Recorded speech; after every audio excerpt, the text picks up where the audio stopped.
L'armoire de Guy de Maupassant. Un soir de l'hiver dernier, je fus pris soudain d'une de ces lassitudes désolées, accablantes, qui vous saisissent l'âme et le corps de temps en temps. J'étais chez moi, tout seul, et je sentis bien que si je demeurais ainsi, j'allais avoir une effroyable crise de tristesse, de ces tristesses qui doivent mener au suicide, quand elles reviennent souvent. J'endossai mon pardessus et je sortis sans savoir du tout ce que j'allais faire. Étant descendu jusqu'au boulevard, je me mis à errer le long des cafés presque vides, car il pleuvait. Il tombait une de ces pluies menues qui mouillent l'esprit autant que les habits. Non pas une de ces bonnes pluies d'averse, s'abattant en cascade et jetant sous les portes cochères les passants essoufflés, mais une de ces pluies si fines qu'on ne sent point les gouttes, une de ces pluies humides qui déposent incessamment sur vous d'imperceptibles gouttelettes et couvrent bientôt les habits d'une mousse d'eau glacée et pénétrante. Que faire? J'allais, je revenais, cherchant tout passé 2 heures, et découvrant pour la première fois qu'il n'y a pas un endroit de distraction dans Paris le soir. Enfin, je me décidai à entrer aux Folies Bergères. Cette amusante halle aux filles. Peu de monde dans la grande salle. Le long promenoir en fer à cheval ne contenait que des individus de peu, dont la race commune apparaissait dans la démarche, dans le vêtement, dans la coupe des cheveux et de la barbe, dans le chapeau, dans le teint. C'est à peine si on apercevait de temps en temps un homme qu'on devina lavé, parfaitement lavé, et dont tout l'habillement eut un air d'ensemble. Quant aux filles, toujours les mêmes, les affreuses filles que vous connaissez, laides, fatiguées, pendantes, et allant de leurs pas de chasse, avec cet air de dédain imbécile qu'elles prennent, je ne sais pourquoi. Je me disais que vraiment pas une de ces créatures avachies, graisseuses plutôt que grasses, bouffies d'ici et maigres de là, avec des bedaines de chanoine et des jambes des chassiers cagneux, ne valait le louis qu'elles obtiennent à grand-peine, après en avoir demandé 5. Mais soudain j'en aperçus une petite, qui me parut gentille. Pas toute jeune, mais fraîche, drôlette, provocante. Je l'arrêtai et bêtement, sans réfléchir, je fis mon prix pour la nuit. Je ne voulais pas rentrer chez moi, seul, tout seul. J'aimais encore mieux la compagnie et l'étreinte de cette drôlesse. Et je la suivis. Elle habitait une grande, grande maison, rue des Martyrs. Le gaz était éteint déjà dans l'escalier. Je montai lentement, allumant d'instant en instant une allumette bougie, heurtant les marches du pied, trébuchant et mécontent, derrière la jupe dont j'entendais le bruit devant moi. Elle s'arrêta au 4e étage, et ayant refermé la porte du dehors, elle demanda : « Alors tu restes jusqu'à demain ? » ?»« Mais oui, tu sais bien que nous en sommes convenus. »« C'est bon, mon chat, c'était seulement pour savoir. Attends-moi ici 1 minute, je reviens tout à l'heure. » Et elle me laissa dans l'obscurité. J'entendis qu'elle fermait 2 portes. Puis il me sembla qu'elle parlait. Je fus surpris, inquiet. L'idée d'un souteneur m'effleura. Mais j'ai des poings et des reins solides. Nous verrons bien, pensai-je.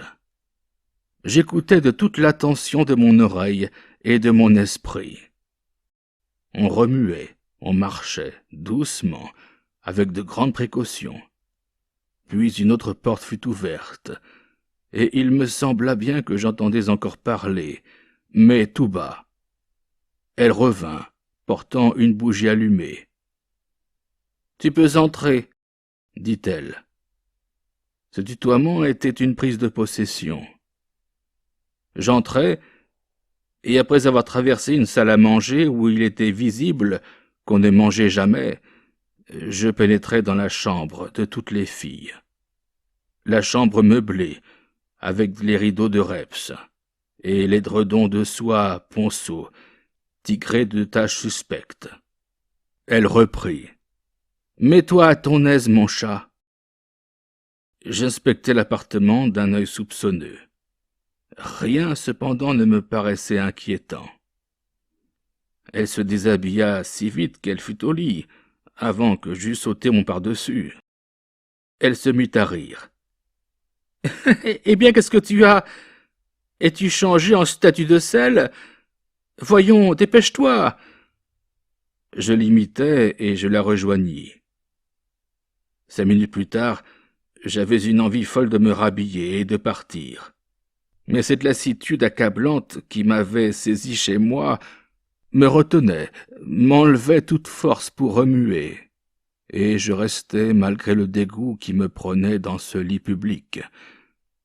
Le charme sensuel que j'avais cru voir en cette créature, là-bas sous les lustres du théâtre, avait disparu entre mes bras, et je n'avais plus contre moi, chair à chair, que la fille vulgaire, pareille à toutes, et dont le baiser indifférent et complaisant avait un arrière-goût d'ail.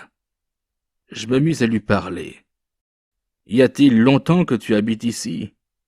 lui dis-je. « Voilà 6 mois passés, au 15 janvier.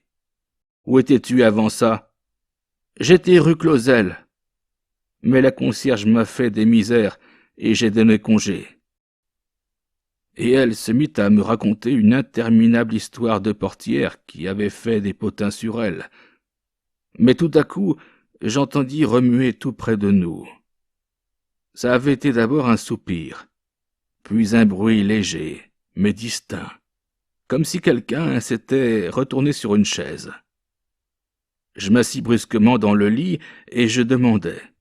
« Qu'est-ce que c'est que ce bruit-là » Elle répondit avec assurance et tranquillité. « Ne t'inquiète pas, mon chat, c'est la voisine. La cloison est si mince qu'on entend tout comme si c'était ici. En voilà des sales boîtes, c'est en carton. » Ma paresse était si forte que je me renfonçais sous les draps, et nous nous remîmes à causer. Harcelé par la curiosité bête qui pousse tous les hommes à interroger ces créatures sur leur première aventure, à vouloir lever le voile de leur première faute, comme pour trouver en elles une trace lointaine d'innocence, pour les aimer peut-être dans le souvenir rapide, évoqué par un mot vrai, de leur candeur et de leur pudeur d'autrefois. Je la pressais de questions sur ses premiers amants. Je savais qu'elle mentirait. Qu'importe.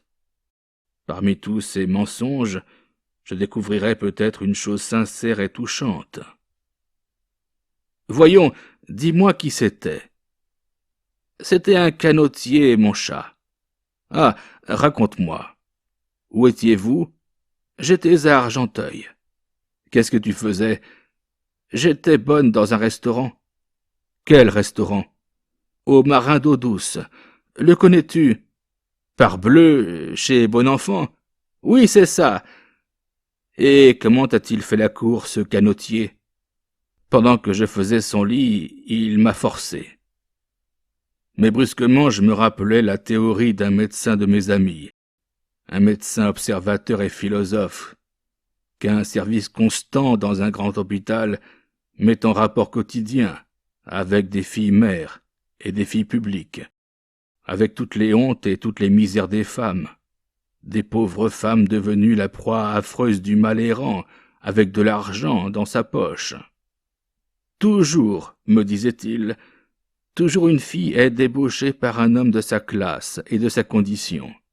J'ai des volumes d'observation là-dessus. On accuse les riches de cueillir la fleur d'innocence des enfants du peuple. Ça n'est pas vrai. Les riches paient le bouquet cueilli. Ils en cueillent aussi, mais sur les secondes floraisons.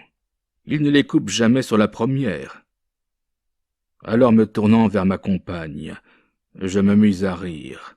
« Tu sais que je la connais, ton histoire. Ce n'est pas le canotier qui t'a connu le premier. »« Aussi, mon chat, je te le jure. »« Tu mens, ma chatte. »« Oh non, je te le promets. »« Tu mens. »« Allons, dis-moi tout. » Elle semblait hésiter, étonnée. Je repris. « Je suis sorcier, ma belle enfant. Je suis somnambule. Si tu ne me dis pas la vérité, je vais t'endormir et je la saurai. » Elle eut peur, étant stupide comme c'est pareil. Elle balbutia.